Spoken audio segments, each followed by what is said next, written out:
Let's get all sorted. I'm James. And I'm Jeff. Today is the third and final part of our BrickCon 2015 interviews. We're going to talk to Jeffrey Tom about LEGO CPUs, Ty Keltner about finding LEGO inspiration, and Robin Sather about BrickCan.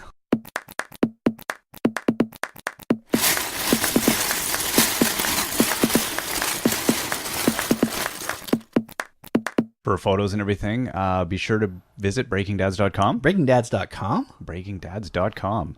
As well, be sure to rate us on iTunes if you've enjoyed the show and get other people listening. So what are we going to hear about in our final interview episode today, Jeff? Well, in our today's final installment, we'll be talking with Jeffrey Tom about his fully functional deconstructed computers with LEGO. I'm here at BrickCon 2015, and I'm talking to Jeffrey Tom, who has built, I'd say he's taken the functionality of LEGO to another level by building, well, I'll let him describe it. So basically I have two working computer cases. The first one is actually a desktop computer running Windows 7. The second is an HP Media Smart server that I have deconstructed and built a case around it as well. They're gorgeous. I mean, normally I come to shows like this and I start to hate my own mocks, and now I hate my own computer. And I feel like it's a disservice not having it in a case like this. So I guess what inspired you to take on this task? Well, actually, about 5 years ago, I ordered a bunch of computer parts from off of Newegg and completely forgot to order a case for myself. I've been playing with LEGO since I was about 5 years old, so I have a massive collection. So I got all my parts in, and I was looking at the parts going, crap, what am I going to put this into? And I started looking at my Legos, and looking at my parts, looking at my Legos, and I was like, well, why not? So that's where it started from. And actually, the first case that I built was like a mock case where I could actually put different components together to test bed different things, stuff back in my earlier days when I was learning how to build computers, 12, 15 years ago. So that's where it all started, and it kind of just stemmed into what you see here now. In a lot of ways, building a PC is like playing with LEGO, only with the ability to short out everything. Oh, absolutely. So what do you find easier or more difficult? Is it the building the PCs, or is it the building the LEGO? At this point, it's a little bit of both, because I'm trying to do different configurations with the computer components themselves. The motherboard is pretty much stationary, and everything attaches to it. The PSU, the power supply, on the other hand, locating that can be a little bit difficult. But actually building the Legos around as I'm building the PC together, one is actually kind of fascinating for me, and two, really makes my imagination spark and just go to town. It is time consuming for the most part, but other than that, I do like my end result. So yeah, they're the people, you'll see them on the website, and they are amazing is the only word for them. So it sounds like, so you've been playing with LEGO since you were 5, so are you one of those lucky people that just didn't have a Dark Ages, or did you have one? Okay, so yeah, you've been playing and collecting LEGO since you were 5, and now I'm even more jealous of you, let alone your skill and the wizardry you combine. So that's good. I like myself less, but I like you more. Thank you very much for talking with us. The photos you got of those blew my mind. I looked at fully functional LEGO computers. I was like, do those work?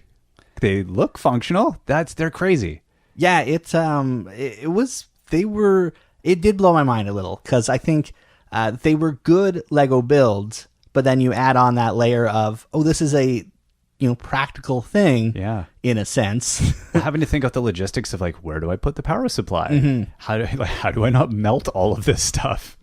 It's wild. Yeah. And I think I used the word jealous like 15 times in the interview, and that was my main feeling. Like, as he was talking, I was, because it's a moving thing, like right in front of you as well, with lights and movingness, and so he's talking, and I was trying to listen to him, but my eyes kept being dragged down away from him towards his work. Oh, I liked it in the ending that you entertained him, so that was good. And the next one we have is you spoke with Ty Keltner, who during this BrickCon had a gorgeous Mega Man mosaic on display. This is Jeff at BrickCon 2015, and I'm with Ty Keltner. And I would say, most people here you could describe as Lego artists. But your art is, I think, more specifically arty than the other art that is art. Is that the best sentence you've ever heard in the history of the world? Well, I don't even think of myself as an artist, so it makes sense. Really, when I come to BrickCon, I try and do something a little different every year. And, really, who wants to make the same thing twice, you know? So I've done castle stuff, I've done mini stuff, I've done town stuff. I always wanted to make a good mosaic. I tried to make a mosaic last year, and this year I made a larger mosaic, and all of a sudden people call me an artist. So, take it as you will. Well, that's the way the art world goes, isn't it? You're nothing until you've been labeled, and once you're labeled, is this your life now, or are you going to just have to do bigger and bigger mosaics, or 180 next year? It'll probably be a 180. I do have a couple other mosaics in mind, but those probably aren't going to be for down the line many years from now. It's good to keep everybody guessing. So if you're not a person who specializes in mosaics, why did you have to do such a fantastic mosaic as your mosaic? As someone who likes to think I have some talent, you hurt me. You hurt me physically and mentally. Was that your goal? Well, again, I don't even think of myself as a great Lego builder or an artist. So all these people saying, oh, that's fantastic, and that's such a great job. And I just tried to do something cool. That's it. But the mosaic that I did is a mosaic of Dr. Wily's castle from Mega Man 2, the video game, which came out in 1988.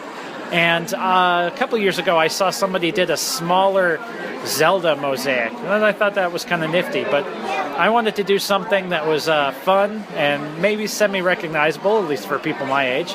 And I settled on doing this Dr. Wily castle, and I made the proportions as 1 pixel to 1 stud. So it's quite large. It's 60 inches by 80 inches. And I had to get it here from Alaska. So you like to challenge yourself in many ways. It is a beautiful, large mosaic. I do think hearing your answer there, is this you coming down on saying that Mega Man is better than Zelda? Or did you just like the colors in it, or why Mega Man specifically? Well, I thought about doing some of the other scenes from Mega Man. It's just one of my favorite games, Mega Man 2. And I looked at some of the color schemes for other things I was interested in. It just wasn't going to work out. But then I found this image, and I thought, hey, I love that image. I looked at the colors, and it made sense. So I thought it was doable, and thank goodness it was. I agree. It's quite a sight to behold. Lego, obviously, it's part of your life now. Did you go through a dark ages when you were younger? Yeah, you could say that. I was always really interested in Lego, even through what one would call maybe a dark ages. I still had a Lego city. I still built a little bit. But it wasn't until college that I really pursued making grandiose things. And it's been a lot of fun and a lot of growth since that time for me. And, I was introduced to BrickCon and all this stuff on the online community, and I thought, wow, this is actually a real movement. There are other people that are into this too, and it's been really rewarding. Yeah. So you don't consider yourself a builder, you don't consider yourself an artist. Is it really just more the challenge of doing something new that appeals to you? Yes, absolutely. And I would advise anybody out there who is a Lego builder that wants a challenge, try building something out of Bionicle. That's virtually just like another planet. So I tried that one year, and it was a real learning curve. I mean, some of the parts I'm like, I don't even know what to call this thing. But I built something, and it was cool. And then I, of course, got a lot of Bionicle parts from that, and I tried to build a couple other things, and that was cool too. So it was that challenge factor that makes you a better builder, makes you more creative, and really gets those juices going that transforms the way you think about things and the way you build things. Okay, well, I expect your next year you to bring maybe a oversized build, a standard size build, a mini land build, and a micro build. Is that on the horizon? While that's a good idea, again, I come from Alaska, and so I have to adhere to the weight limits of Alaska Airlines, which is hazardous in itself.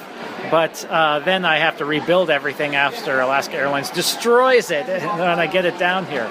So it's all a matter of logistics for me.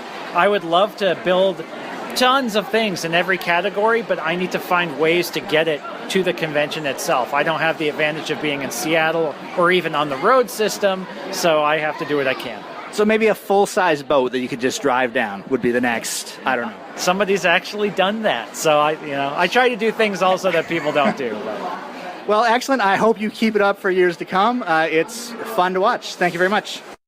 He does a great job of reminding us about the physicality of setting up these shows. Yeah, the logistics are difficult, and it's expensive for him to come all the way from Alaska.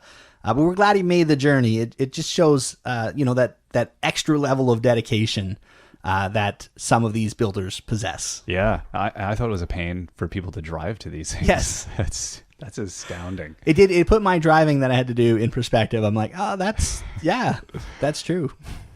And for our final interview, you talked to Robin Sather, who is Canada's only LEGO certified professional.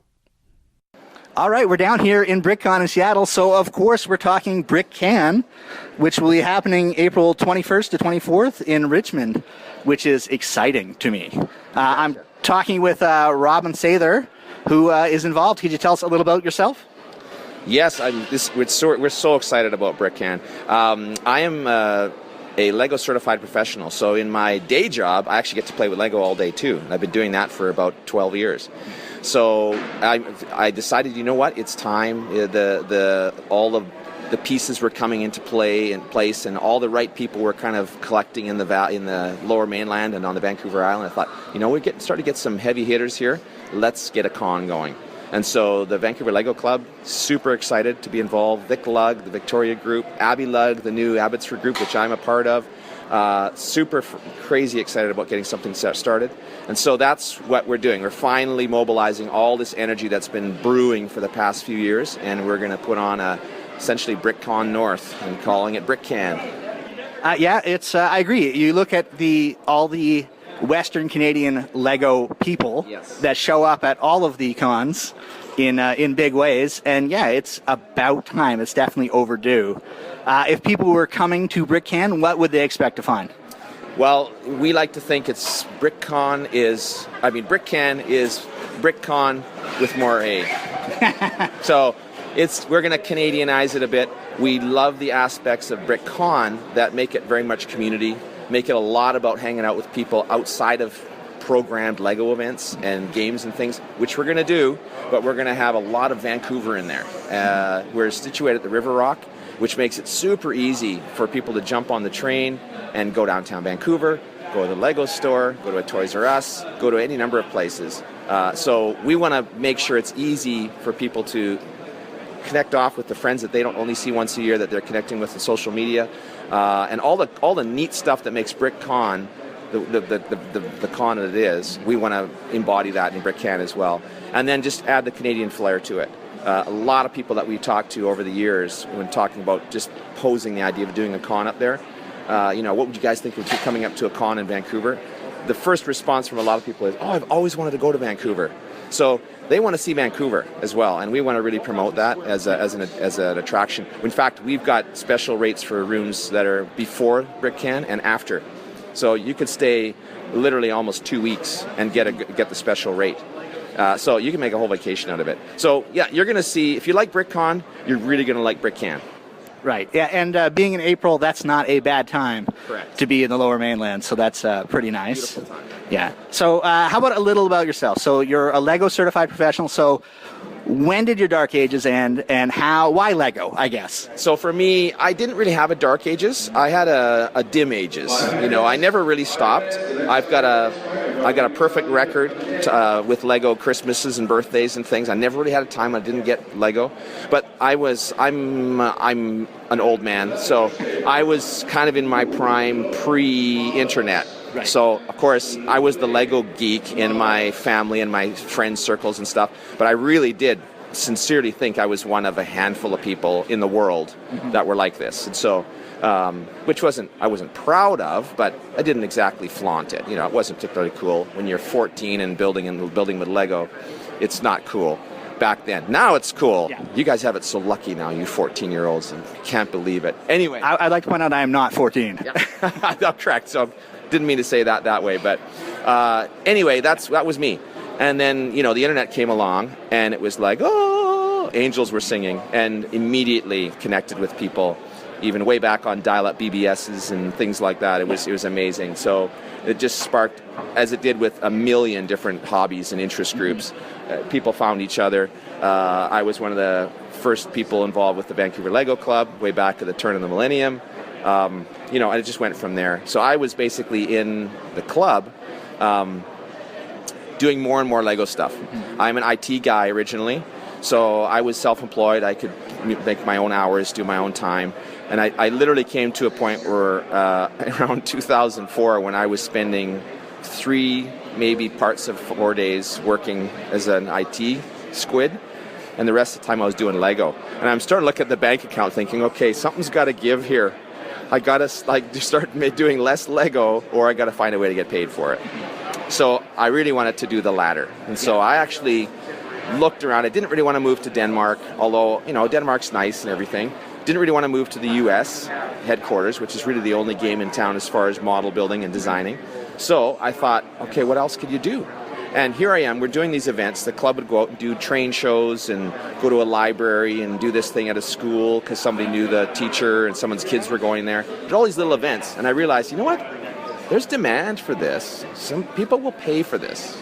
So I started to do a few little events like this, just as feelers, and documented them really well. And while I was doing that, was making sure and seeing how things worked and kind of honing the process, I created a white paper and presented it to Lego. And basically said, look, there is an army of people out here that are willing to kind of carry the Lego banner, both for fun and just in the general public, but also, making a living doing it and getting Lego in places, and Lego experiences and Lego fun in places that just can't afford it and places that you're never going to go. Yeah. Lego Canada or Lego US or Lego Denmark's never going to mount a big show and go to Kelowna. Kelowna's great, but they're just never going to do it. They're going to go to Vancouver and Calgary, maybe Edmonton and Toronto, and maybe Montreal. And that's it. Yeah. That's all you're going to see. So you're not going to go to Saskatoon. They're not going to go to St. John, New Brunswick. They're not going to go to Halifax, which are big cities. They're not going to go there. So I thought, I can go there. I can gear up and create a really good Lego experience because we, as a club member, everyone, if you're in a Lego club, you know the joy that kids get from just coming and seeing the stuff that you make. You guys hang out and you create a great experience. So I thought I can do that. So I started doing that. Pitched it to Lego in 2004, and it was the perfect timing. Yeah. Absolutely loved it. I called the program the Lego Ambassador Program, and Ambassador Pro. I call it Ambassador and Ambassador Pro. So we now know that those programs, Lego loved it. I helped them develop it further. And so we now still have the Lego Ambassador Program. It's gone through a lot of iterations, and it's kind of gone different from the way I originally saw it, but that was the spark to get a lot of community involvement happening. And the pro side of it became the Lego Certified Professional Program. And we now have 15 Lego Certified Professionals all over the world. I'm the only one in Canada. There's 4 in the US. The rest are around the world. And we are essentially Lego licensees. We can buy Lego brick direct from the factory at a discounted rate. We can use the Lego Certified Professional branding. We're a vetted resource for various Lego companies and model shops and head offices. I do a lot of stuff with Lego Canada, for example. And we become an extension of Lego, but we're not employees. Mm-hmm. And I get to live in Abbotsford. I get to live in BC. So I really got everything I wanted. Yeah. And that was, that was 2004. So I've been an LCP now for over 10 years. Yeah. Right. So that's kind of my story. Yeah. So right place, right time, and able to live your passion. I think there's a lot of people listening who would like to go that route. And do you have any advice for them? Well, I feel really blessed to be able to do it. I feel very privileged to be able to do it. And it's a job for me. I have good days, I have bad days. I have days where I do not want to build Lego. There's no doubt about it. But my advice to people is life is short. You got to determine the things that you love. It's tough for some people even to do that. You got to sit back, find out what is it you love, what is important to you, and then chase that down. at the expense of other things. Our lives are so cluttered with just stuff, and I see the whole the internet and social media in general can just be a time sucker. They can just be a waste of time. But there's so much good stuff there. Just hone in, focus on the types of things you really want to see, and the types of things you really want to do, and just chase down what you want. It's doable. If you have a passion for something, that means you have built-in energy that's stronger than other people out there, and you're likely to push through the tough stuff to get to a point where it'll happen for you. So that's what passion means. It means that you've got more drive, you've got more energy, and you can go further. So that's what I always suggest to people. And life is short. You don't think about it thinking, in 10 years, or I'll work for a while and I'll do this. It doesn't happen. I know so many people that have just gotten into a rut, and they've kind of lost their belief. They don't think they can do it anymore, or they just feel so disconnected from that person. And I just like to say, look, just reconnect. It's never too late, but at the same time, start now. And so that's what I recommend to people. All right. Well, excellent advice. And I will see you in Richmond in April for BrickCan. Very excited. Thank you very much, Rob. Absolutely. Thank you very much. BrickCan is going to mean a lot less driving for you. Yes. I can't tell you how excited I am for this show. It's going to be, I think, as fun as BrickCon, but I can take public transit to it if I wanted to. So that will be fun. And even better, I think they might have mentioned in the other news, but the Smurfs display, the Mouse Guard display, are going to be there for sure, as well as a lot of the other exciting builds from this show. And if you want to start your excitement over BrickCan, you can visit the official site at brickcan.com. Yeah, how excited are you already on a scale of 1 to 10? Like Infinity 4? Yeah. Yeah. It's really April can't come fast enough. Exactly. I think I speak for all of our listeners, and me when I say thanks for making the trip down there and bringing us all these wonderful interviews. Thanks to our interview subjects. That was really gracious of them to give us their time. And really, it was just lovely to hear all of that. I hope everyone at home has enjoyed them as much as I have. It was no problem. Lego people are great people. Yeah. So they were generally very easy to talk to. I had a lot of fun. I will be trying to capture more interviews at BrickCan. So if you're participating in the show and you'd like to talk to me, get in contact with me at Still Sorting, or if you're going to the show, or if you aren't going to the show and there's someone you would like me to talk to, let me know who you want to hear from, and we'll try to make it happen. That would be awesome. All right. Well, until next time, I'm James. And I'm still Jeff.